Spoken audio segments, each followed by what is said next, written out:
Quantum coaching classes में आपका स्वागत है।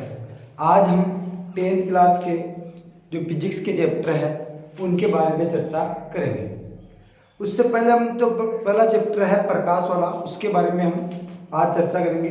तो ये प्रकाश शब्द है, इसका पहले अपन अर्थ समझते हैं कि प्रकाश क्या होता है। तो जो प्रकाश है, तो पहला हम प्रकाश है क्या, मतलब उसकी डेफिनेशन क्या है, तो हम पढ़ेंगे कि प्रकाश एक ऊर्जा होती है।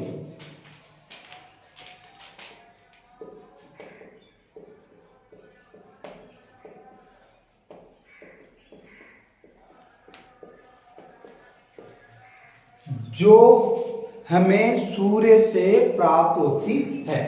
तो अपने को जब प्रकाश के बारे में पूछे कि प्रकाश क्या है, तो अपना उत्तर आना चाहिए कि प्रकाश एक ऊर्जा है जो हमें सूर्य से प्राप्त होती है। तो जब अपने प्रकाश के बारे में पूछे कि जो अपने को पृथ्वी पर जो प्रकाश प्राप्त होता है वो कहां से प्राप्त होता है? सूर्य से। सूर्य से प्राप्त होता है।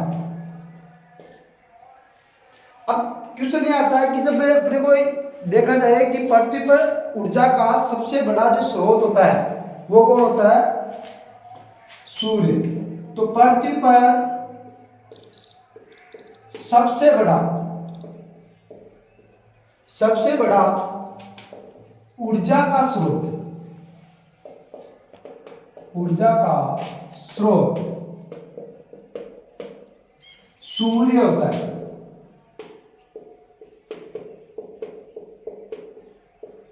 अब अपने को जो ऊर्जा है, जैसे अपने को जो सूर्य से ऊर्जा प्राप्त होती है, सौर ऊर्जा प्राप्त होती है, तो वो जो ऊर्जा है वो एक प्रकाश ही होती है। अब क्वेश्चन यह है कि भाई जब पृथ्वी पर ऊर्जा का सबसे बड़ा स्रोत है, तो सूर्य के पास प्रकाश कहां से आया? सूर्य के पास प्रकाश कहां से आया? क्योंकि हमने क्या बोला कि जो प्रकाश है वो एक ऊर्जा होती है जो हमें कहां से प्राप्त होती है? सूर्य से। और सूर्य से अगर ऊर्जा प्राप्त होती है तो सूर्य पे ऐसा क्या है कि हमारे को ऊर्जा प्राप्त होती है? तो फिर अपने सूर्य के बारे में बात करते हैं। सूर्य पर एक नाभिक ही है, संलयन अभिक्रिया होती है। सर ये नाभिकीय संलयन अभिक्रिया क्या होती है? कि नाभिकीय संलयन अभिक्रिया मतलब है कि अपने को पता है कि सूर्य पर हाइड्रोजन गैस व हीलियम गैस पाई जाती है। ये दोनों गैस से हल्की गैस होने के कारण सूर्य को गैस का गोला भी कह सकते हैं, गोला भी होता है। अब जब सूर्य पे नाभिकीय संलयन अभिक्रिया क्या है कि नाभिकीय संलयन की अभिक्रिया का मतलब होता है कि दो हल्के नाभिक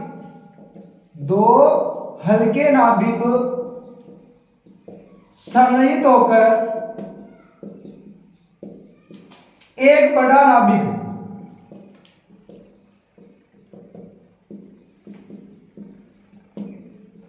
का निर्माण करते हैं।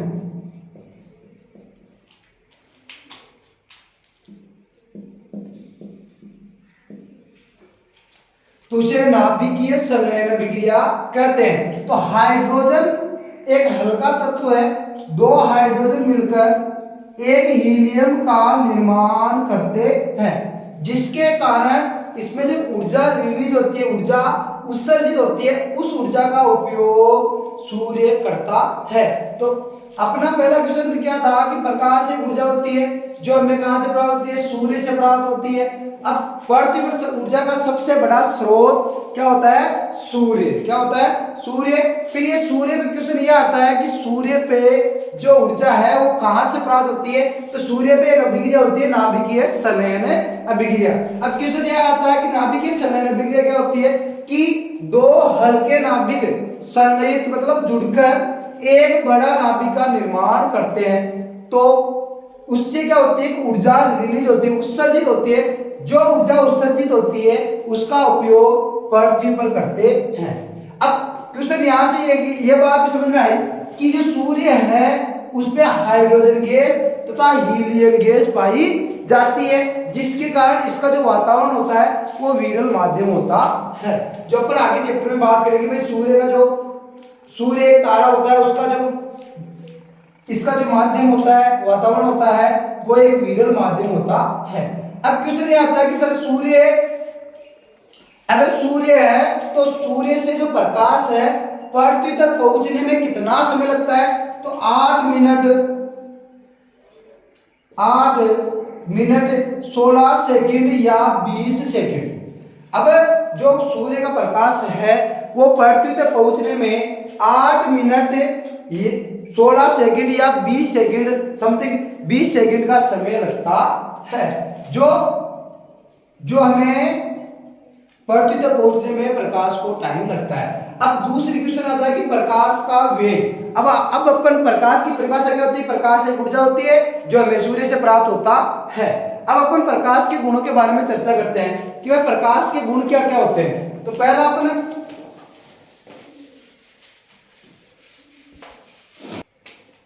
प्रकाश के भौतिक गुण या गुण,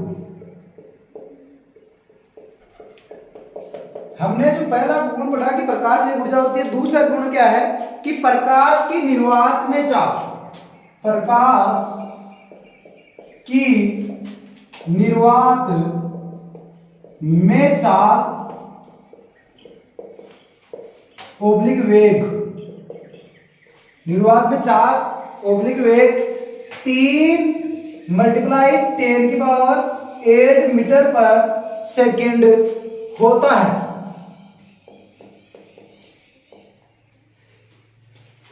पहला गुण तो क्या था कि प्रकाश एक ऊर्जा होती है, या अपन उसकी परिभाषा भी मान सकते हैं कि प्रकाश एक ऊर्जा होती है जो हमें सूर्य से प्राप्त होती है।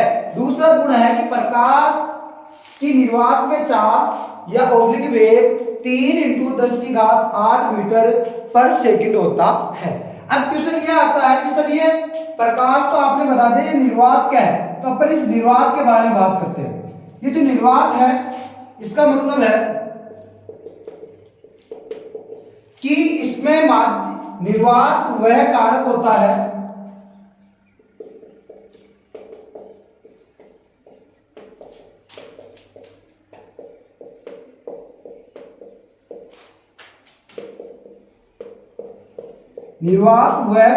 है जिसमें माध्यम के कण उपस्थित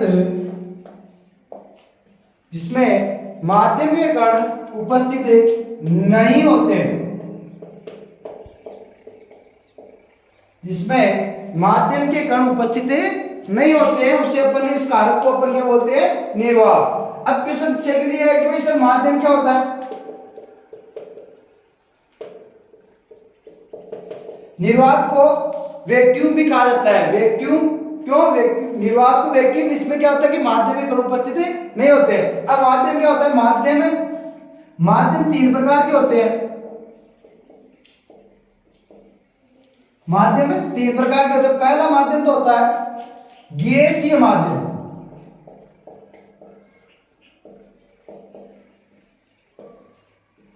दूसरा माध्यम होता है द्रवीय माध्यम,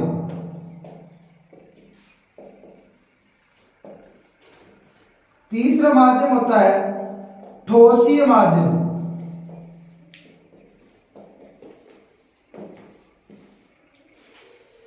पहला जो निर्वात वह कारक होता है जिसमें माध्यम में कण उपस्थित नहीं होते हैं। अब माध्यम क्या होता है कि माध्यम 3 प्रकार के होते हैं। माध्यम में वह कारक होता है जिसमें कण उपस्थित होते हैं, और माध्यम कितने प्रकार होते हैं? 3 प्रकार के, गैसीय, द्रवीय और ठोसीय।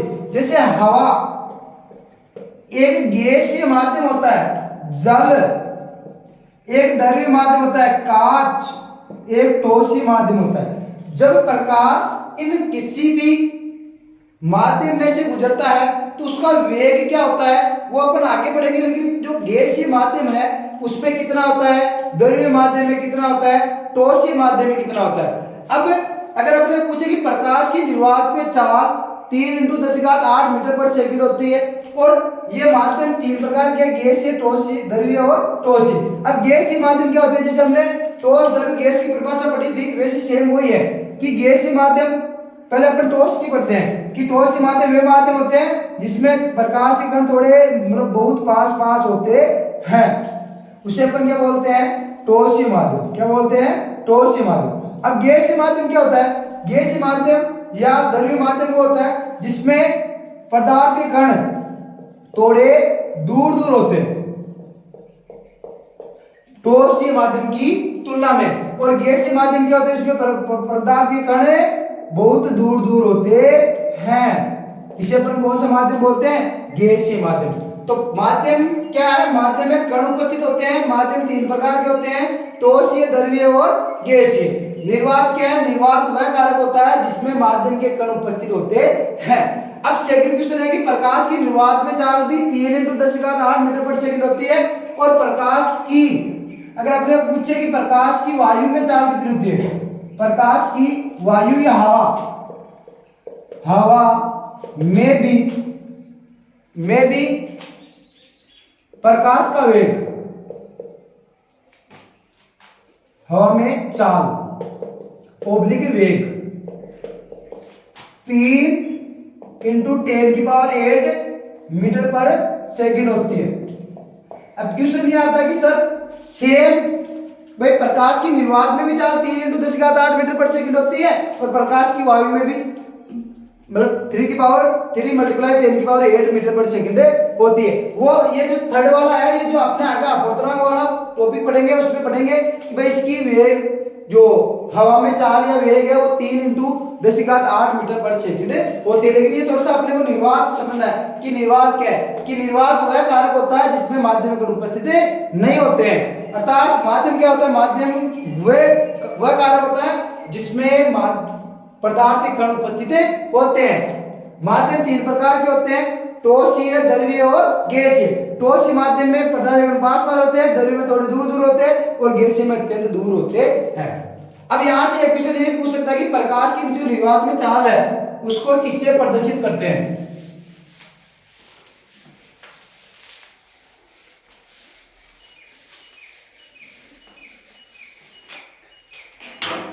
प्रकाश की जो निर्वात की चाल है ना, निर्वात में वेग को अपन c से प्रदर्शित करते हैं।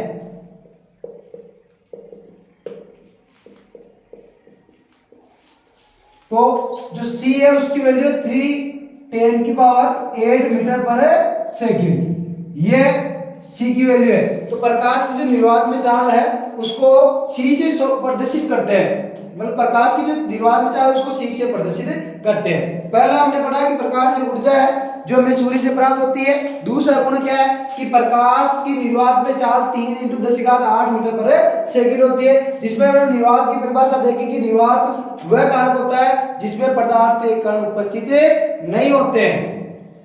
लेकिन प्रकाश के ओनली फॉर प्रकाश ही एकमात्र ऐसा होता है जो निर्वात में गति करता है, निर्वात में गति करता है, और कोई भी निर्वात में गति नहीं करता है या निर्वात में गति नहीं करता है। यहां से अगर देखा जाए तो ध्वनि है ना, ध्वनि उसकी निर्वात में गति नहीं होती है, निर्वात में गति नहीं होती है ध्वनि की निर्वात में गति नहीं होती है, क्योंकि ध्वनि को गति करने के लिए माध्यम होना आवश्यक होता है। अब निर्वात में गति होती है प्रकृति में या सबसे ज्यादा पूरे ब्रह्मांड में प्रकाश की चाल या वेग ही अधिक होता है, इससे ज्यादा किसी का भी वेग या नहीं होता। इसलिए सबसे ज्यादा अगर देखा जाए वेग या चाल प्रकाश की होती है। जब गर्जन के समय में अपने को ध्वनि से पहले प्रकाश दिखाई देता है, इसलिए जब प्रकाश की चाल निर्वात में चाल 3 × 10⁸ मीटर पर सेकंड होता है, वो प्रकृति में या पूरे ब्रह्मांड में सबसे ज्यादा होती है। अब जो दो पहला पढ़ लिया, सेकंड थर्ड रूल पढ़ेंगे कि प्रकाश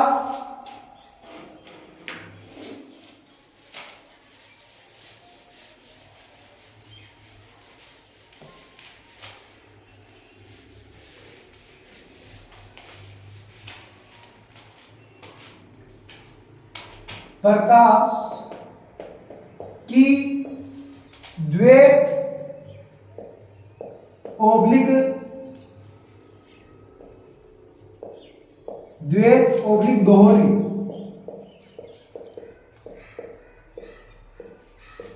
प्रकृति होती है।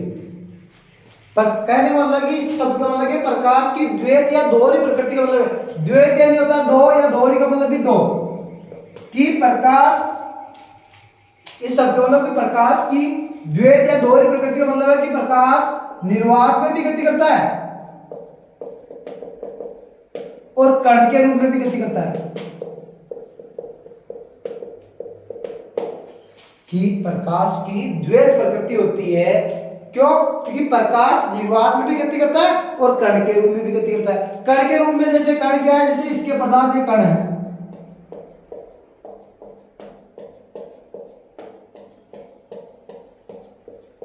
अब क्या होगा, जैसे प्रकाश इस पे आपतित होगा तो जो प्रकाश आएगा तो ये इससे टकराएगा, इसका होगा परावर्तन, फिर ये इससे टकराएगा, फिर इससे टकराएगा, फिर आगे बढ़ेगा। तो प्रकाश माध्यम में भी गति करता है और निर्वात में कैसे गति करेगा कि प्रकाश कण के रूप में भी गति करता है और एक तरंग के रूप में भी गति करता है। जो निर्वात होगा उसमें माध्यम तो होगा नहीं, कण हो गया नहीं, तो फिर वो किसके रूप में करेंगे, तरंग के रूप में। इसलिए प्रकाश की द्वैत प्रकृति भी होती है। कहने का मतलब है कि जो प्रकाश की द्वैत प्रकृति का मतलब है कि प्रकाश निर्वात में जो गति करता है वो तरंग के रूप में करता है, और अगर कण के रूप में करेगा, और दूसरी है कि प्रकाश कण के रूप में भी गति करता है, जो हमारे माध्यम में करता है, जैसे हवा है, पानी है, इसमें भी गति करता है। अब जो पहला बड़ा प्रकाश एक ऊर्जा है, दूसरा बड़ा कि प्रकाश की निर्वात में चाल 3 × 10⁸ मीटर पर सेकंड होती है। फिर तीसरा क्या पड़ा कि प्रकाश की द्वैत या दोहरी प्रकृति होती है। अब चौथा पढ़ेंगे अपन,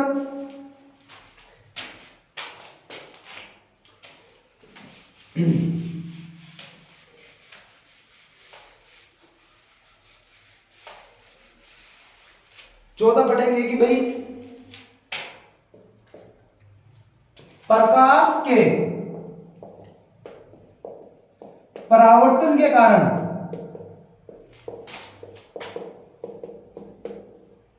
वस्तुएं हमें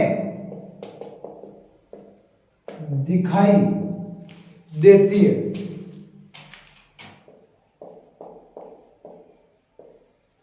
कि प्रकाश के, चौथा जो गुण है कि प्रकाश के कारण वस्तुएं हमें दिखाई देती है। ये जो चारों है, क्योंकि प्रकाश के परावर्तन के कारण प्रकाश आएगा, एक वस्तु से टकराएगा, उसका परावर्तन होगा, फिर अपने पास आएगा, तो इसके कारण एक जो वस्तु है वो अपने को दिखाई देती है।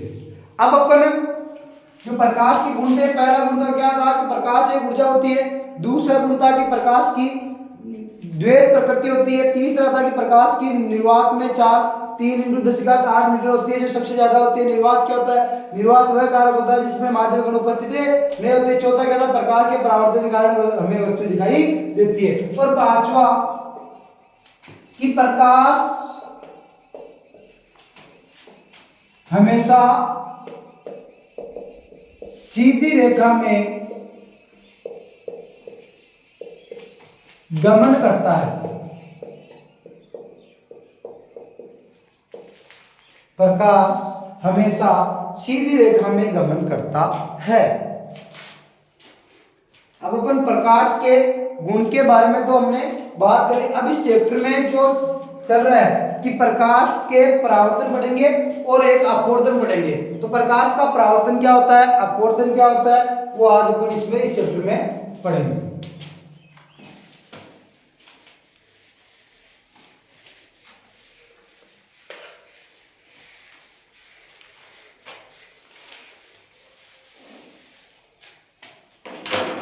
अब जो हेडिंग है अपने प्रकाश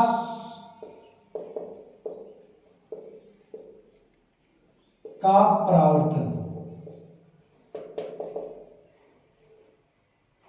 क्यों? क्योंकि प्रकाश के परावर्तन के कारण वस्तु हमें दिखाई देती है। तो अपन हम परावर्तन के बारे में चर्चा करेंगे कि पहले अपने क्या करना है कि ये परावर्तक सतह है, कि परावर्तक सतह क्या होती है वो अपन परिभाषा देंगे। परावर्तक सतह इस पे एक लेप क्या आता है, या तो ये सिल्वर का होगा जिसको अपन रजत भी बोलते हैं, चांदी भी बोलते हैं। तो इस पे जो रजत है वो पॉलिश करेंगे, प्लस सिल्वर की क्या करेंगे, इस पे पॉलिश करेंगे, तो इसको बोलेंगे अपन परावर्तक सतह।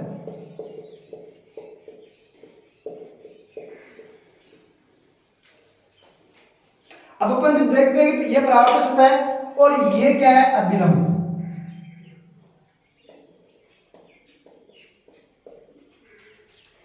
अब क्या करेंगे कि भाई यदि कोई प्रकाश किरण, मान लो ये है, यह आपतित किरण है,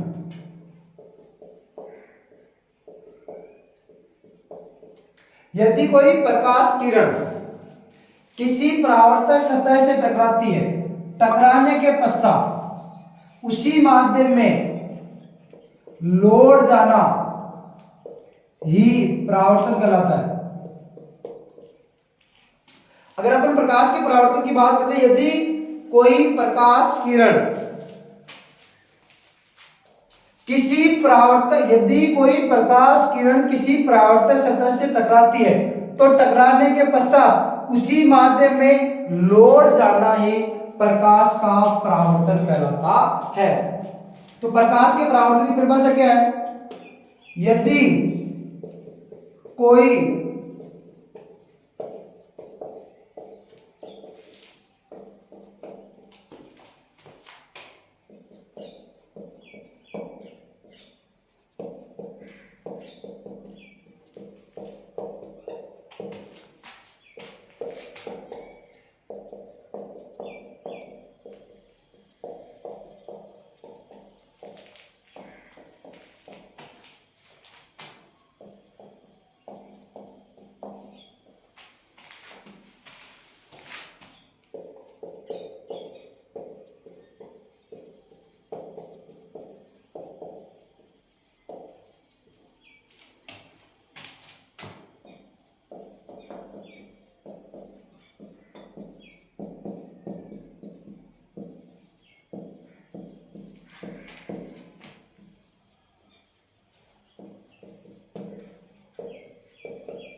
अब देखो डेफिनेशन क्या है, यदि कोई प्रकाश किरण किसी परावर्तित सतह पर आपतित होती है तो परावर्तित होकर उसी माध्यम में लौट जाना ही प्रकाश का परावर्तन कहलाता है। अब जब अपने ये जो डेफिनेशन बन रही है कि भाई परावर्तक सतह क्या है, परावर्तक सतह एक चिकनी सतह होती है जो प्रकाश किरणों को अवशोषित न करके उत्सर्जित करती है। कहने का मतलब है कि ये प्रकाश किरणें इससे टकराएगी, टकराने के बाद वापस उसी माध्यम में लौट जाती है, उसे अपन प्रकाश का परावर्तन कहते हैं। अब यहाँ से एक बात समझ में आएगी, माध्यम है तो परावर्तन के लिए एक शर्त होती है, परावर्तन की शर्त। परावर्तन की शर्त क्या होती है कि माध्यम एक ही होना चाहिए। माध्यम कितना होना चाहिए, एक ही, माध्यम एक ही होना चाहिए।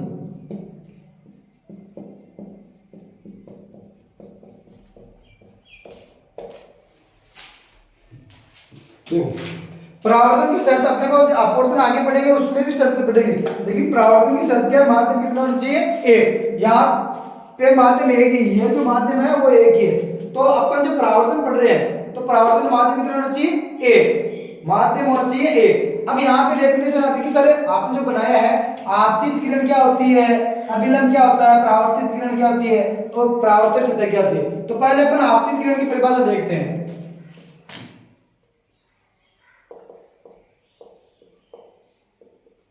देखो ध्यान से, आपतित किरण वह किरण होती है जो किसी प्रकाश स्रोत से आती है। आपतित किरण वह किरण होती है जो किसी प्रकाश स्रोत से आपतित होती है। परावर्तित किरण क्या है, परावर्तित किरण वह किरण होती है जो किसी परावर्तक सतह से लौट कर जाती है। मतलब परावर्तक सतह से टकराने के बाद में जो लौट कर जाती है उस किरण को परावर्तित किरण कहते हैं। अब अभिलंब क्या है, अभिलंब परावर्तन में देखा जाए तो अभिलंब वह काल्पनिक रेखा है जो किसी परावर्तक सतह के लंबवत होती है। देखने वाले ये जो है ना, ये लंबवत दिखाई दे रही है, ये लंबवत दिखाई दे रही है। तो अभिलंब वह काल्पनिक रेखा होती है जो किसी परावर्तक सतह के लंबवत होती है। अब ये है ना आपतित किरण और अभिलंब, इसके बीच में एक कोण बनता है जिसको अपन बोलते हैं आई बोले तो आपतन कोण,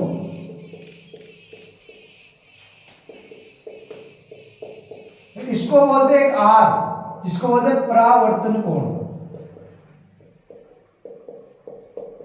अब ये नई डेफिनेशन आ गई कि सर आपतन कोण क्या होता है, परावर्तन कोण क्या होता है। आपतन कोण वह कोण होता है जो आपतित किरण और अभिलंब के मध्य बनता है। परावर्तन कोण क्या है, परावर्तन कोण वह कोण होता है जो परावर्तित किरण और अभिलंब के मध्य बनता है। आपतन कोण को आई से प्रदर्शित करते हैं और परावर्तन कोण को आर से प्रदर्शित करते हैं। तो हमने परावर्तन के बारे में पढ़ा कि भाई परावर्तन की डेफिनेशन क्या है कि यदि कोई प्रकाश किरण किसी परावर्तक सतह से टकराती है तो टकराने के पश्चात पुनः उसी माध्यम में वो लौट जाती है, इस घटना को प्रकाश का परावर्तन कहते हैं। दूसरी बात है कि प्रकाश के परावर्तन की संख्या माध्यम क्या कितना होना चाहिए, एक। फिर हमने पढ़ा कि आपतित किरण क्या होती है, आपतित किरण वह किरण होती है जो किसी प्रकाश स्रोत से आपतित होती है। अभिलंब क्या होता है सर, अभिलंब वह काल्पनिक रेखा होती है जो परावर्तक सतह के लंबवत होती है।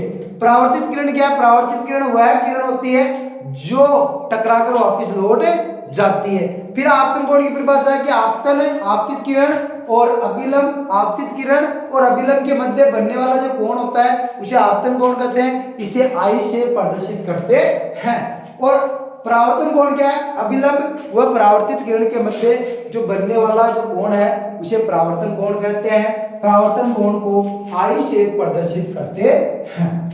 अब अपन जब आपतित किरण होगी, ये जो डेफिनेशन है पूरे जो शब्द है आपतन कोण अभिलंब परावर्तित किरण इस सब के बारे में हमने चर्चा कर ली। अब क्वेश्चन आता है कि सर परावर्तक सतह है उस पे लेप किसका किया जाता है, उस पे चांदी का या बेरियम का करते हैं, तो इस पे अपने को चांदी का रजत मतलब कहने वाला उस पे लेप करके परावर्तक सतह को बनाया जाता है जिससे क्या हो परावर्तन हो जाए। अब अपन परावर्तन के नियम पढ़ेंगे, शर्त आपने पढ़ ली, परिभाषा आपने पढ़ ली, परावर्तन के नियम।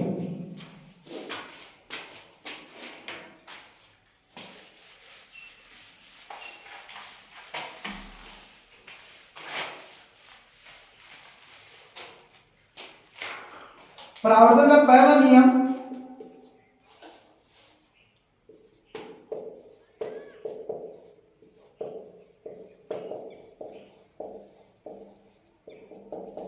अब इसको ध्यान से देखें,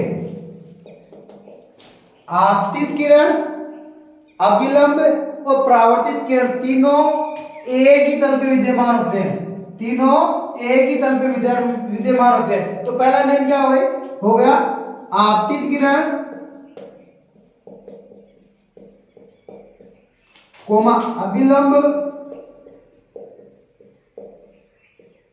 कोमा परावर्तित किरण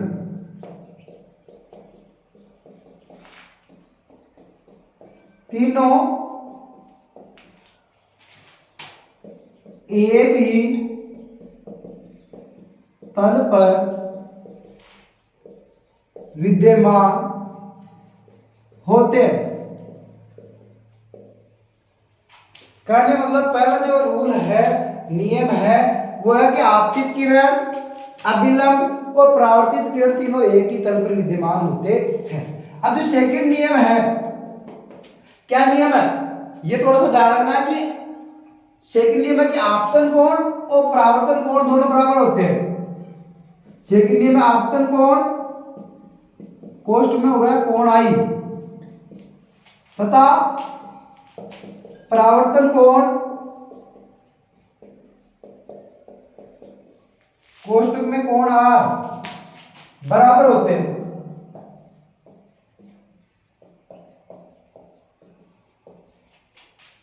अर्थात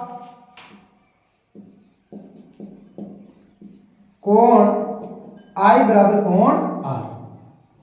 अब जो सेकंड नियम है उससे अपन एक क्वेश्चन करते हैं। पहला क्वेश्चन तो अपने को नॉर्मली ये क्वेश्चन पूछ सकता है कि यदि कोई प्रकाश किरण का जो आपतन कोण है वो 40 डिग्री है तो परावर्तन कोण कितना है। तो इसके जो अपन जो क्वेश्चन है न्यूमेरिकल है वो करेंगे इसके दो।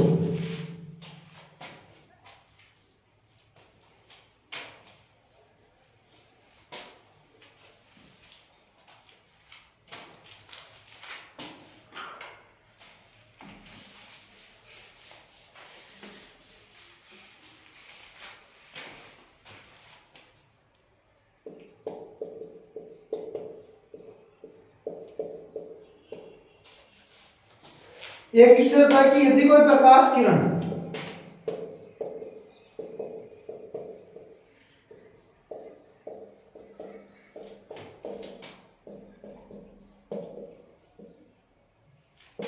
पैंतालीस डिग्री पर आपतित होती है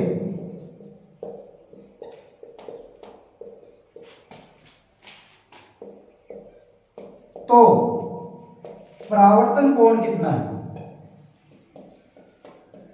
कोण का मान कितना है।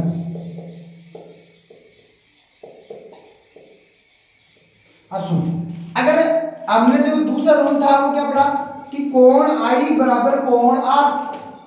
अब ये क्या बोला कि यदि कोई प्रकाश किरण 45 डिग्री पे आपतित, इसका मतलब क्या है, वो अगर 45 डिग्री पे आपतित हो रही है तो इसका मतलब है ये क्या है, इसका मान है आपतन कोण का मान। तो ये आई का मान कितना हो गया, अगर 45 डिग्री है तो कोण आई बराबर 45 डिग्री है, तो अपने को परावर्तन के नियम से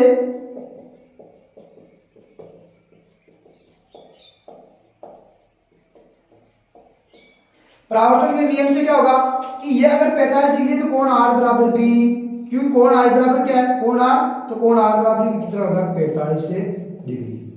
ये क्वेश्चन ठीक है। अब जो सेकंड क्वेश्चन है वो पूछेगा कि यदि कोई प्रकाश किरण, यहां से ये क्वेश्चन तो नॉर्मली अपन कर भी लेते हैं क्योंकि जो जितना है। अब सेकंड क्वेश्चन ये पूछता है यदि कोई प्रकाश किरण, सेकंड क्वेश्चन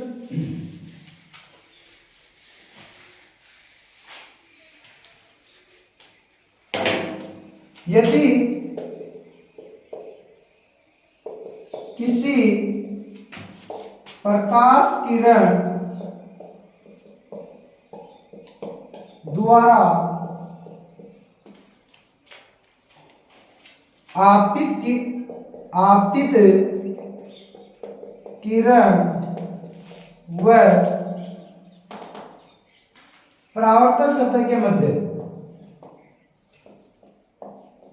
कहने वाला यदि कोई प्रकाश किरण है वो आपतित किरण बोल सकते हैं इसको।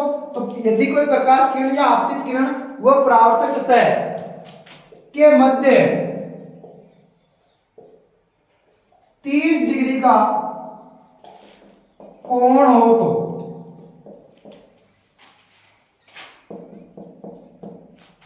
तो परावर्तन कोण कितना होगा।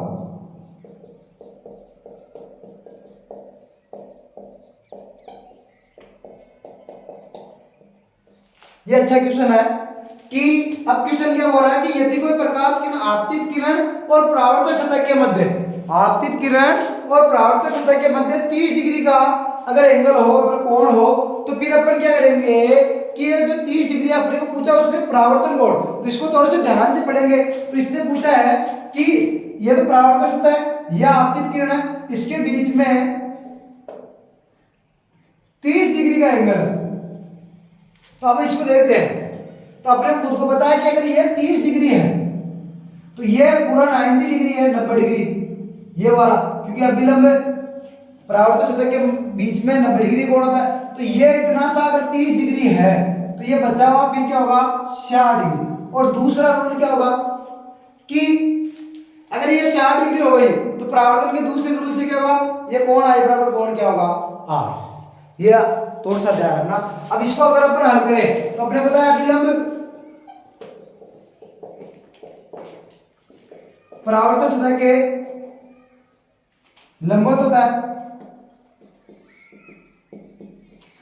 इसका मतलब ये अगर 30 डिग्री का है